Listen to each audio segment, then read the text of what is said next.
Now, Xi Jinping is on everyone's mind these days. The sins of the communist government in China seem to have finally caught up with the authoritarian regime. On one side, unprecedented civil unrest has seemingly loosened Xi Jinping's iron grip on his subjects.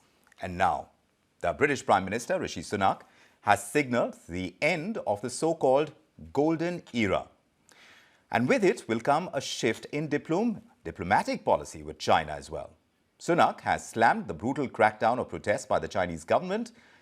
He's taken on Xi Jinping and he said the regime is moving towards even greater authoritarianism.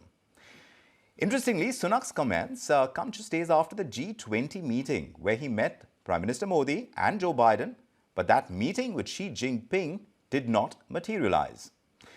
The sins of Xi Jinping cover a lot of ground, from human rights of his citizens to challenging the sovereignty of other countries. Let's start with the latest. Xi Jinping immediately put his foot down on the citizens who took to the streets against the zero-COVID policy. As soon as slogans were chanted demanding the resignation of Xi Jinping, police batons came out. This isn't the first time that Xi's China has had a run-in with human rights.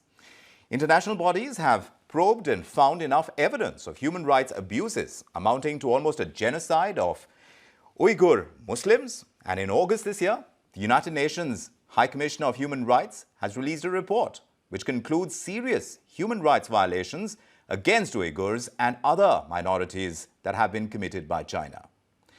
There are those who say that these are but internal matters, but China makes sure that things remain spicy around the neighborhood as well.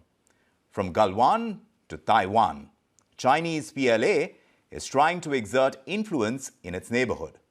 China's bid for dominance in the Indo-Pacific region has been a problem for India. Also the West, also the entire region, as it were.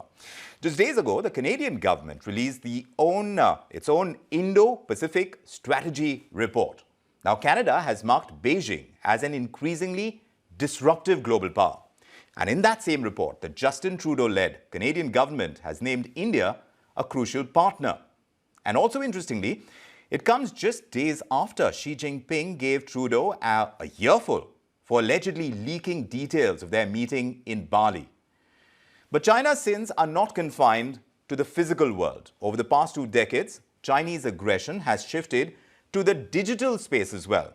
So according to reports, the Chinese state has sponsored hackers and they've wreaked havoc for governments and private sectors equally. Just days ago, a ransomware attack with alleged links to China hit the Australian Defence Department. In April, when India was dealing with the energy security issues of its own, Chinese hackers reportedly targeted 7 power hubs. Of course, it was unsuccessful, but it didn't stop them from exercising the power of the dragon, as it were, in the digital domain. Now, economic growth of the past few decades has gotten to China's head, but now with the world finally seeing the dragon's real face, Xi's third tenure may see him struggling with internal strife, with global isolation, and yes, a COVID virus that just keeps coming back.